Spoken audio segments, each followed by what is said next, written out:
The plates were already cold when she came downstairs, lipstick perfect, hair twisted like she was about to walk onto a magazine cover, not into her kitchen. She glanced at the eggs, then at me. Didn't sit. Didn't smile. I stepped forward with my arms barely open. Not a full hug, just the kind of tired morning touch people in love still bother to give. "Don't hug me," she said. 3 words. Not loud. Just sharp. Like they'd been rehearsed. She didn't see the fork slip from my hand. Didn't notice how I stopped breathing for half a second. She just walked around me, grabbed her oat milk latte from the counter, and left for her job at the architecture firm, where apparently people still liked hugging her. I stood in the kitchen, counting crumbs on the floor and wondering why my ribs felt like they were caving in. That night, I logged into our bank account. The next morning, she texted, "Hey babe, can you transfer $300? The spot charged me double. I'll explain later XX." I replied, "Don't ask me for more money," and read it. That's when things got weird, because she didn't reply with a question mark or a laughing emoji like usual. She called 5 times. Then she came home early.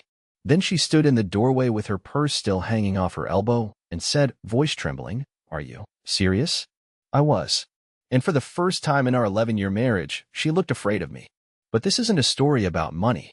It's about what I discovered 2 days later when I followed her. It's about what she really meant when she said, "Don't hug me." And it's about the hotel room where I learned the truth with my own eyes. I didn't go to work the next day. I just sat at the edge of our bed, watching the sunlight crawl across the carpet like it was trying to escape too. Jolene had left early again. Her texts were cold, distant, and not a single one mentioned the money. But I knew her. I knew her patterns. Silence, for her, wasn't peace. It was planning. I kept replaying that moment in my head. "Don't hug me." It wasn't just rejection. It was the way she said it, like I was some random man invading her space, not the person who once held her hand through fertility treatments, who once waited outside her mother's hospital room for 3 nights straight. It wasn't even about affection anymore. It was about the fact that she no longer saw me as someone she belonged to, or with. I'd never tracked my wife before. Not in 11 years.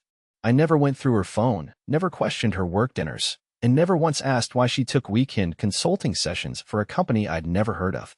But that morning, I did something I thought I was never capable of. I opened the drawer, pulled out her spare car key, and followed her. She wasn't going to her office downtown. I knew that the second she made a left instead of the usual right at the lights. My heart started thudding against my ribs like a warning. I stayed back 2 cars. I kept my windows cracked. She drove past her firm's building without even glancing at it. She parked near a hotel. Not a high-end one. Not a shady one. Just forgettable. That made it worse somehow. I watched from across the street as she got out. No hesitation. No phone call. She just walked in. Like she belonged there. Like she'd done it before. I sat in my car for 25 minutes. Couldn't breathe. Couldn't cry. Couldn't even scream. I just kept tapping the steering wheel like it owed me answers. Finally, I couldn't take it anymore. I grabbed my phone and called her. She didn't answer. I waited. Then I texted, "Hey, just checking in. Everything all right at work?" 2 gray ticks. Then nothing. I waited another hour before she came out. She wasn't alone. A tall guy in a navy polo shirt walked her to the car. No kiss. No hand-holding. But there was a familiarity in how she smiled at him, not with her mouth, but with her body. She laughed, tilted her head, brushed her hand against his arm before she slid into her seat. That was enough. I didn't follow them. I didn't need to. I had already seen more than I could handle. I drove straight home, walked into our kitchen, and stared at the leftover dinner she never touched from the night before. And for the first time in years, I swept the whole thing off the table. Plates shattered. Forks clattered to the floor. My hands were shaking so hard, I had to sit down just to keep from vomiting. I didn't confront her that night. Instead, I opened our joint account and moved every dollar I could into a private one under my name. I canceled her credit card. I deleted my name off her auto deposits. I left only $47. That's it. $47 and change. Enough for gas or coffee, not both.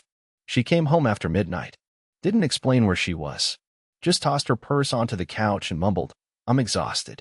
I didn't speak. Neither did she. It was like we were ghosts haunting the same walls.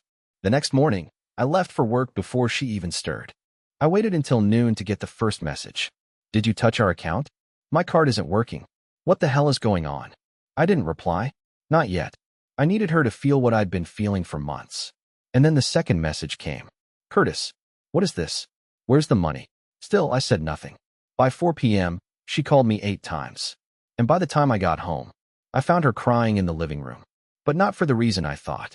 Because next to her was a small black box she had pulled from the back of the closet.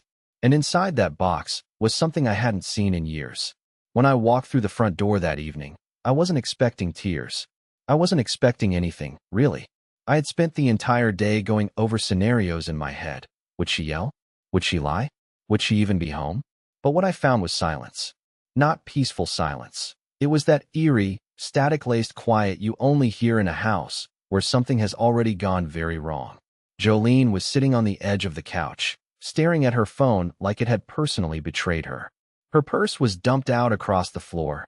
Keys, receipts, a half-eaten protein bar, some spa brochure, and her now-dead credit card, cracked in two.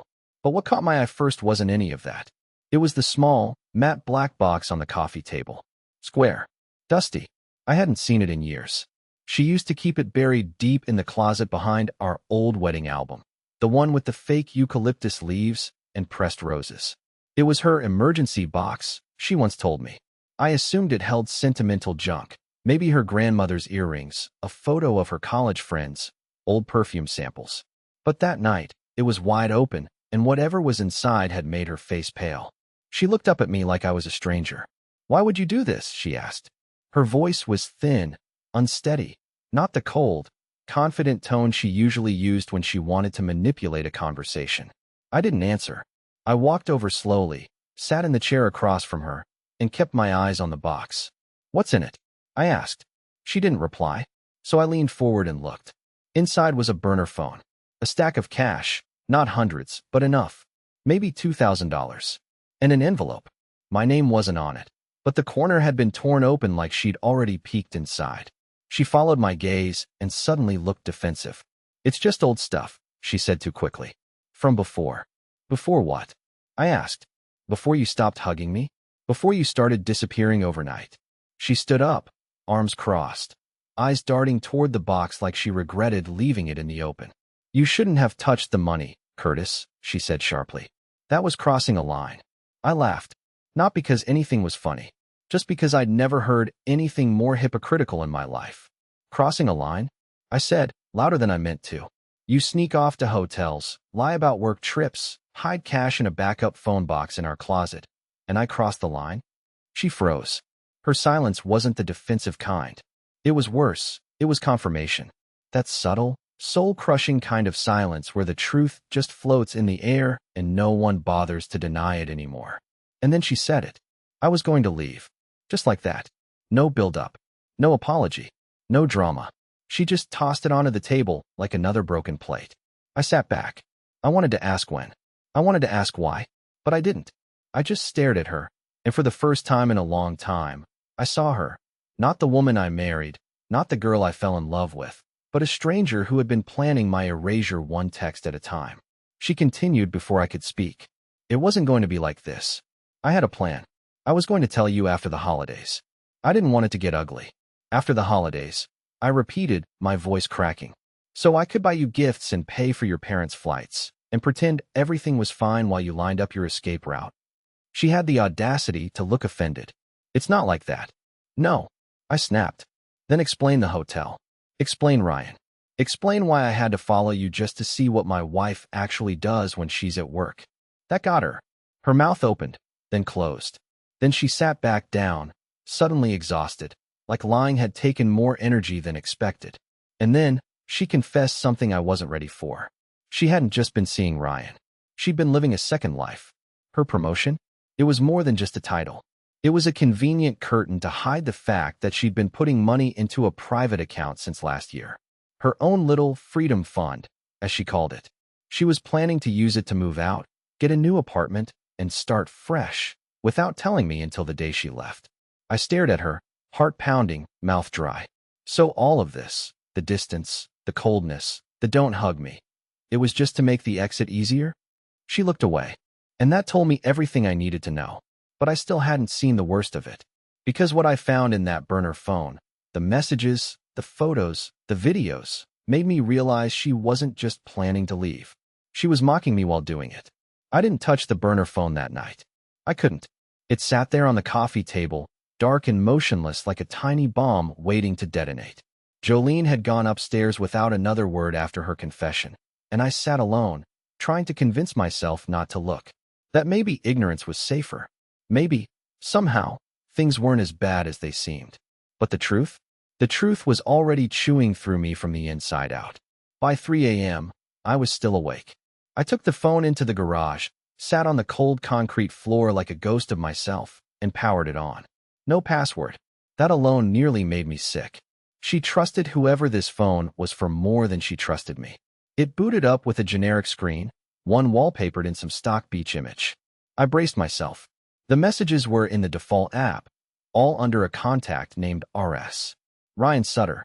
At first, it was what you'd expect. Casual flirting, lazy jokes, and office gossip. But then the tone shifted about 3 months ago. That's when the messages turned personal, then intimate, then outright disgusting. He called her babe. She called him my real partner. She even joked about me. There was one message where she wrote, "He still thinks I'm just tired from work. Bless his clueless heart." And he responded with, "Well, that's what you get for marrying a golden retriever." That broke something in me. They weren't just having an affair. They were laughing at me, degrading me, dismantling every part of my identity behind my back while I rubbed her feet and packed her protein bars. There were photos, not nudes, but close. Hotel room selfies. Him shirtless in the mirror with her pressed against his back, smirking like they were proud of what they were doing. One picture showed her holding up a takeout box with a heart drawn on it. The caption underneath read, "Dinner with the upgrade." I wanted to throw the phone against the wall, but I didn't. I needed it now. I needed proof. Evidence. Anchors to reality because my mind was splintering. I scrolled further and found videos. They weren't explicit, but they were worse in their own way. There was one where they were drinking wine in a hotel room, toasting each other while Jolene whispered, "To the future." He responded, "No more pretending." She giggled. Then she said something I can't ever unhear. "I'm gonna drain him dry before I walk." Drain. Him. Dry. Me. I was him.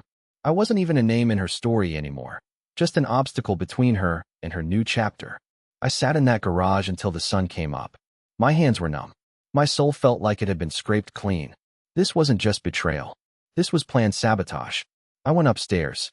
She was still sleeping, like nothing happened. Like her world hadn't just exploded and taken mine with it. I watched her sleep for too long, wondering if she'd ever really loved me or if I'd been a placeholder from the very start. By noon, she noticed the phone was gone. I didn't hide it. She confronted me in the kitchen, eyes blazing with fake indignation. "Did you go through my stuff?" I said nothing. "You had no right." "No." I cut her off, finally finding my voice. "You had no right. No right to take 11 years of my life and turn it into a game." She stared at me, but behind her rage, I saw fear. Because now I had control. But what I did next? I didn't scream. I didn't beg. I didn't even threaten divorce. I calmly handed her the phone. Then I said one sentence that made her jaw drop and knees literally buckle. "If you want to stay, you'll need to earn every single dollar." She asked what that meant. I didn't explain. She stood there, barefoot on the kitchen tile, holding the burner phone in both hands like it had suddenly turned radioactive. Her mouth opened and closed a few times, but no sound came out. Just air, maybe a little pride still hanging on. I could see the exact moment her face shifted. The panic finally broke through the usual polished mask. She was trying to figure out how much I'd seen, how far I'd scrolled, and whether there was still a version of me who could be manipulated. There wasn't. "I didn't mean for you to see all of that," she finally whispered. I didn't answer. She tried again, louder this time. "It wasn't supposed to happen like this, Curtis. You were never supposed to." "What?" I cut her off, my voice steady but hollow. "Never supposed to find out? Never supposed to matter?" She flinched. Good. Because for the first time in years, she wasn't in control. I was. And I didn't raise my voice. I didn't rage or cry or ask her why. I just stared, coldly, and then I made it worse. I told her the new terms. "If you want to stay here," I said calmly, "you'll start paying rent. Utilities. Groceries. I'll draw up a ledger. I want receipts. I want you to pay for the food you eat and the electricity you use. From now on, this is a business arrangement. She blinked fast. You're being cruel. No, I said. I'm being fair. For once. But I don't have access to it. You had access to a secret account. You had access to a hotel room and a lover. You'll figure it out. The words came out sharp, clean, and colder than anything I thought I was capable of. And the worst part? I didn't even feel satisfied. I didn't feel powerful. I just felt tired. Like I was dragging the corpse of our marriage through the house and propping it up for one last act. She stormed upstairs and locked the bedroom door behind her. I slept on the couch that night. Not that I slept much. I kept replaying everything in my head, the messages, the videos, the way she laughed when she thought I was too dull to ever question her. The next morning, she was up early, dressed sharper than usual. She didn't look at me when she walked out, didn't say goodbye. I watched from the window as she got into her car, then opened her glove compartment. She paused there, holding something. A stack of folded papers. Probably her emergency notes, plan B or C, or whatever she had next. But it didn't matter. Because while she was out, I was working. I printed the messages. Not all of them, just the ones that mattered. I printed the photo of the wine toast. I printed her "bless his clueless heart" message. I even printed the one where she asked Ryan if he'd help her erase the trail. I put them in a binder. No notes. No explanations. Just raw evidence. That afternoon, I sent it to her father. Yeah, her father. A retired army man with a temper and a moral compass that swings like a wrecking ball. The same man who once told me, if you ever betray my daughter, I'll bury you behind my barn. I wonder what he'd think when he saw what his daughter had become, what she was capable of doing to the one man who never raised his voice at her in over a decade. Then I waited. That night, she didn't come home. She didn't call. But her dad did. He left a voicemail I'll never forget. His voice didn't sound angry. It sounded broken. I'm sorry, son, he said. I raised her better than this. If you want to come by and talk, you always have a seat at my table. I didn't cry. I wanted to. But I just sat on the couch again, staring at the empty spot she used to curl into before all of this, and wondering how long she'd been gone in spirit before she ever walked out the door. But she did come back, 3 days later. And when she did, she wasn't alone. The third night without her was quieter than the others. Not peaceful. Just hollow. Like the house itself was waiting for a noise that wouldn't come. I'd stopped checking the driveway every 5 minutes, stopped refreshing my phone. Somewhere between grief and numbness, I think I just gave up on expecting anything to make sense again. I even started looking at listings for short-term apartments.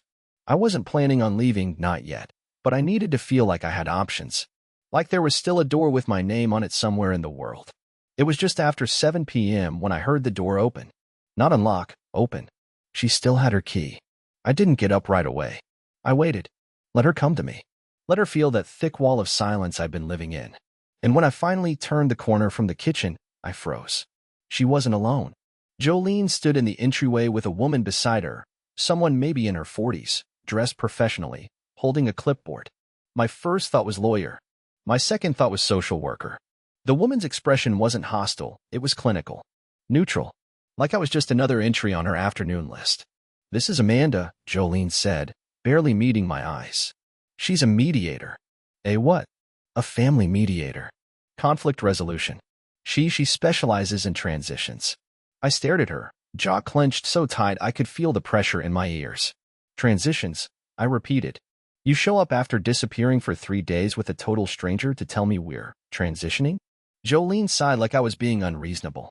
Curtis, I knew you'd react this way. That's why Amanda is here. Amanda, or whatever her real name was, stepped forward slightly, her voice smooth and measured. I'm just here to make sure the conversation stays productive. We're not taking sides. That was the moment something dark and bitter bloomed inside me. Not rage, something colder. Resignation, maybe, but not weakness. I held up a hand. Hold on, I said. Before we get into anything productive, does Amanda know about the burner phone? The hotel? The months of lying? Jolene's face tightened. Amanda shifted her weight awkwardly. This meeting, she said carefully, is focused on moving forward, not on assigning blame. I laughed. Not because any of it was funny, but because it was all so absurd. She'd humiliated me, gutted our marriage like a fish, and now she wanted a therapist in business heels to negotiate the cleanup like this was a corporate downsizing? I walked to the hallway table, opened the drawer, and pulled out a copy of the binder. The one with the screenshots, the messages, the photos. I handed it to Amanda. I'm all for moving forward, I said, my tone sharp but eerily calm. But I think you should start by seeing what we're moving forward from. Amanda opened it slowly, eyes scanning the pages. Her face didn't change much, but Jolene's did. She stepped forward like she might rip it from the woman's hands. You don't have the right. I have every right, I snapped. You brought this circus into my home. You decided to have this conversation on my floor. You can't ask me to skip the part where you stabbed me and now want to divide the furniture. Amanda cleared her throat. Maybe it would be best if we paused for today. No, Jolene said suddenly. Let's do it. Let's just get it over with. And that's when she did something I never expected. She pulled out a folded sheet of paper from her bag and laid it on the table between us. It was a handwritten breakdown, line by line, of what she wanted from me. Half the house, half the savings, her car, a portion of my retirement fund. She didn't even have the decency to type it. I stared at the paper, then at her, then at Amanda. I see, I said slowly. So after everything, you think you still deserve half of what I built? Jolene looked genuinely surprised, like it hadn't even occurred to her that I'd push back. You don't understand, she said softly. I gave you my best years. I sacrificed too. You gave me your best lies, I said. And now you want to be compensated for the performance? I turned back to Amanda. You said you're a mediator? Then mediate this. She doesn't get a dime until she gives me one thing. Amanda nodded. And what's that? The truth. Jolene blinked. You already know everything. No, I said, stepping closer, voice low. I know what you did. I don't know why. I don't know when. And I sure as hell don't know how many others there were before Ryan. Amanda looked startled. Jolene's mouth opened, and then it happened. She whispered a name. Not Ryan. A different name. And suddenly, everything I thought I understood shattered all over again. The moment she said the name, I felt the floor go out from under me.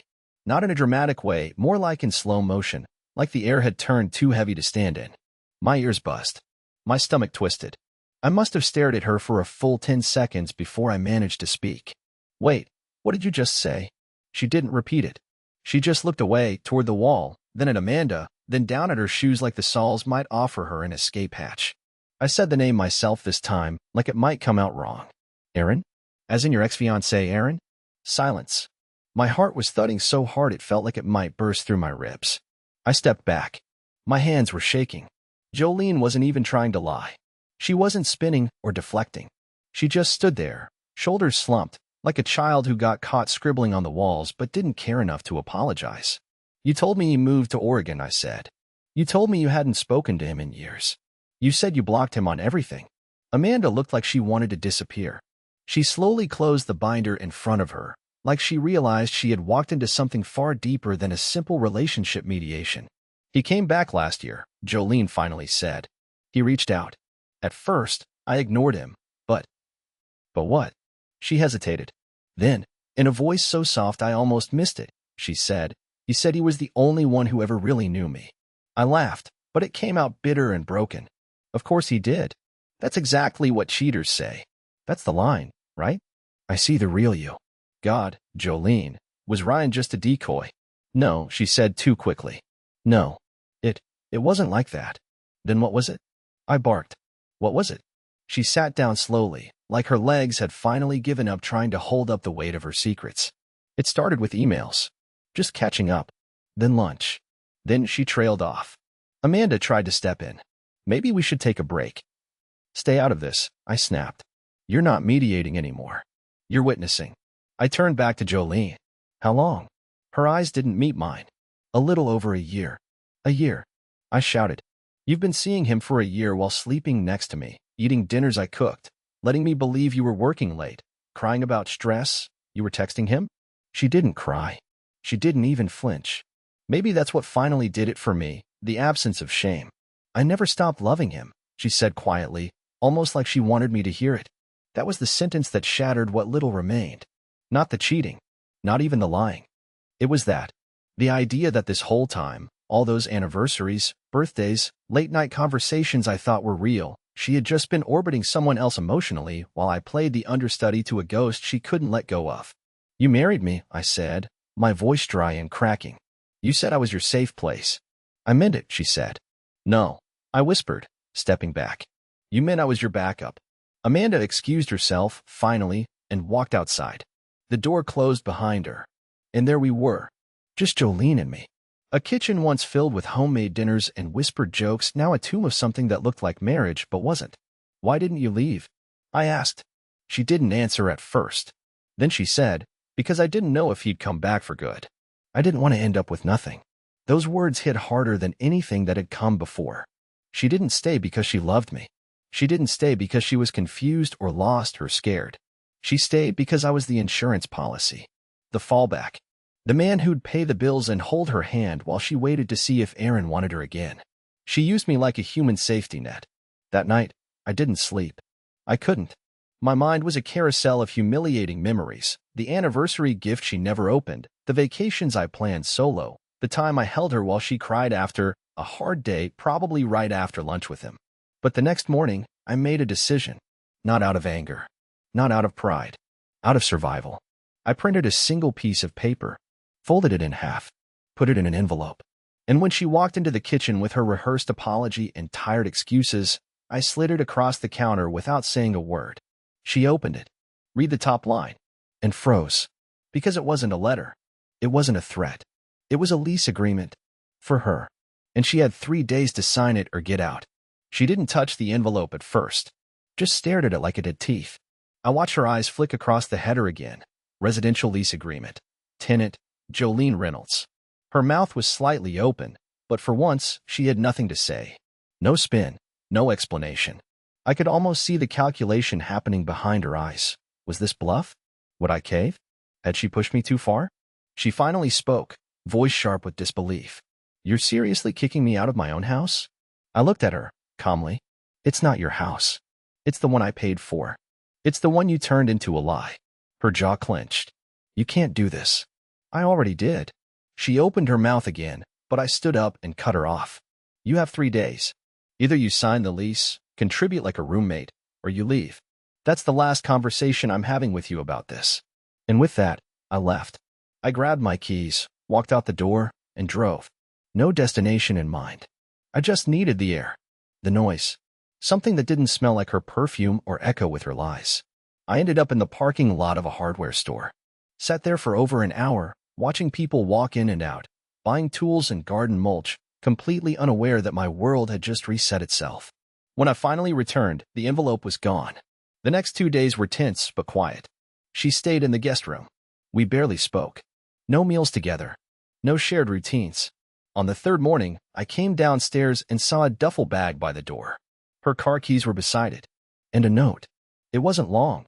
No apologies. No justifications. It simply read, "You were right. I stayed too long for the wrong reasons. You didn't deserve that. I'll be gone by noon. Please don't call." I stared at the handwriting. It was hers. Soft, slanted, confident. But this time, it didn't cut. It didn't twist. It felt final. She left that day. Quietly. No drama. No tears. Just the dull sound of her suitcase wheels on the pavement. And then silence. For the first time in months, the house was still. I stood in the middle of the living room and just listened to it. It didn't feel empty. It felt clean. It's been 4 months since that day. I won't pretend I healed overnight. I didn't. The first week was brutal. The second was worse.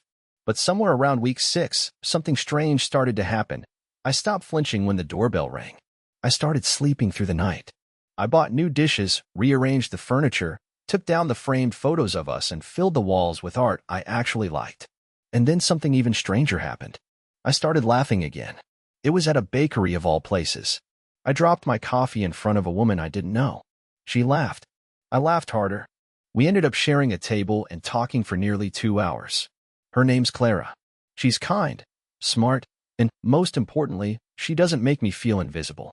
We're not rushing anything. She knows I'm still healing, but it feels real. Looking back now, I realize I wasn't weak for trusting Jolene. I wasn't stupid for loving her. My only mistake was thinking loyalty would earn me respect. But in the end, I didn't need revenge. I didn't need to destroy her. I just needed to remove myself from the story she was writing without me. Now, I'm finally writing my own. And for the first time in a long time. I like where it's going.